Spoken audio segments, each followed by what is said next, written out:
اعوذ باللہ من الشیطان اللعین الرجیم، بسم اللہ الرحمن الرحیم۔ آگے ہم منتقل ہوتے ہیں 5ویں صدی ہجری قمری کو شیخ الطائفہ شیخ طوسی رحمۃ اللہ علیہ کی کتاب ہے مصباح المتحجد و صلاح المتعبد۔ اس کتاب کے صفحہ نمبر 729 پر انہوں نے زیارت امین اللہ کو تحریر کیا ہے۔ کتاب مصباح المتحجد و صلاح المتعبد کا آپ کی خدمت میں اگر ہم مختصر تعارف پیش کریں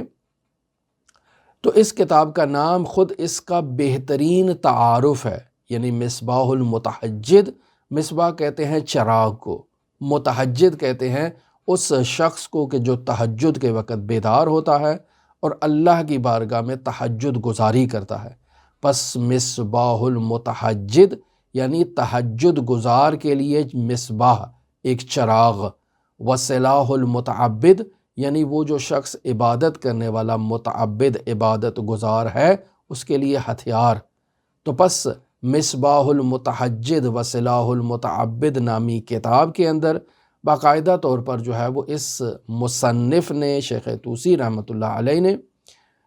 ایسے جو ہے وہ مطالب کو تحریر کیا ہے جو متحجد کے لیے مصباح اور چراغ کا کردار ادا کریں گے اور متعبد کے لیے صلاح کا کردار ادا کرتے ہیں، اور وہ اپنے آپ کو ان دعاؤں سے، ان مناجات سے، ان اذکار سے لیس کر کے تیار کر کے اللہ کی بارگاہ میں پیش ہو سکتا ہے۔ یہ شخصیت یعنی شیخ طوسی رحمۃ اللہ علیہ شیخ الطائفہ جو ہیں وہ شیخ مفید رحمۃ اللہ علیہ اور سید مرتضیٰ علم الہدیٰ کے شاگرد ہیں۔ عظیم الشان شیعہ عالم فقیہ ہیں، محدث ہیں،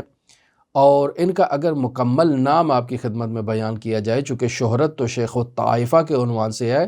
شیخ الطائفہ کہتے ہیں کسی بھی قوم کے بزرگ کو، شیخ کو، تو یہ شیخ طوسی شیخ الطائفہ کے عنوان سے مشہور ہیں، یعنی شیعہ قوم کے شیخ، شیعہ قوم کے بزرگ۔ ان کا نام اگر دیکھا جائے تو شیخ ابو جعفر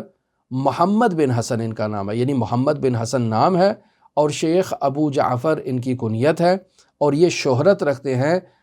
شیخ طوسی کے عنوان سے۔ ان کی زندگی کو اگر دیکھا جائے تو 385 ہجری قمری سے 460 ہجری قمری تک کا جو دور ہے اس میں شیخ الطائفہ شیخ طوسی رحمۃ اللہ علیہ نے زندگی بسر کی ہے، اور شیخ طوسی کا اہم کارنامہ اگر ہم ان کی زندگی میں بیان کرنا چاہیں تو بغداد میں جب وہ کتاب خانہ شاپور کو آتش لگائی گئی اور نظر آتش کر دیا گیا، جلا کر خاکستر کر دیا گیا، تو اس زمانے میں جب عظیم شیعہ غنی ذخیرہ، علمی ذخیرہ نظر آتش ہوا تو شیخ طوسی نے اپنے استاد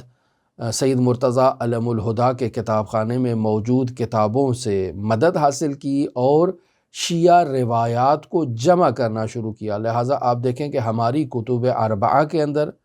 شیخ الطائفہ شیخ طوسی رحمۃ اللہ علیہ سے 2 کتابیں جو ہے وہ موجود ہیں، التہذیب الاحکام اور الاستبصار۔ یہ 2 کتابیں ہماری کتب اربعہ میں موجود ہیں، اور اس کے علاوہ بھی شیخ طوسی کے آثار میں نہایت اہم کتابیں ہیں کہ جن میں یہی کتاب مصباح المتحجد ایک نہایت اہم موضوع پر مشتمل ہے کہ جس میں مستحب نمازوں کو بیان کیا گیا ہے،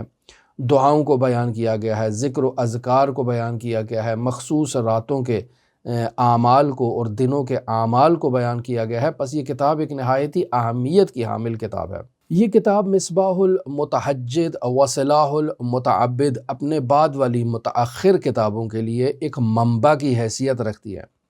یعنی وہ تمام کتابیں جو المصباح المتحجد و صلاح المتعبد کے بعد تحریر کی گئی ہیں، ان تمام مصنفین نے اپنی کتابوں کو تحریر کرنے کے لیے اپنے سے پہلے مقدم جو شخصیات ہیں ان کی کتابوں سے فیض حاصل کیا ہے۔ جیسے آپ دیکھیں ابن فہد حلی، جن کے حالات زندگی ہم تفصیل سے بیان کر چکے، ان کی کتاب ہے عدۃ الداعی و نجاح الساعی۔ انہوں نے اپنی اس کتاب عدۃ الداعی کو تحریر کرنے کے لیے مصباح المتحجد کا سہارا لیا ہے اور اس سے مدد لی ہے۔ اور ایک نہایت ہی مشہور کتاب ہے المصباح قفعمی، جس کا اصلی نام ہے جنۃ الامان الواقعیہ و جنۃ الایمان الباقیہ۔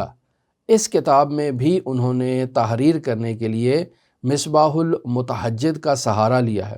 پھر اگر ہم دیکھیں تو بعد میں سید ابن طاؤس جیسی شخصیت جن کی کتاب ہے الاقبال بالاعمال الحسنۃ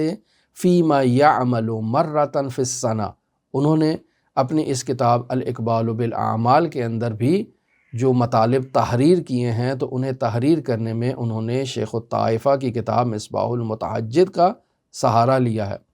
مرحوم شیخ عباس قمی رحمۃ اللہ علیہ نے بھی مصباح المتحجد سے فیض حاصل کیا ہے اور مفاتیح الجنان میں اس کتاب کا سہارا لیا ہے۔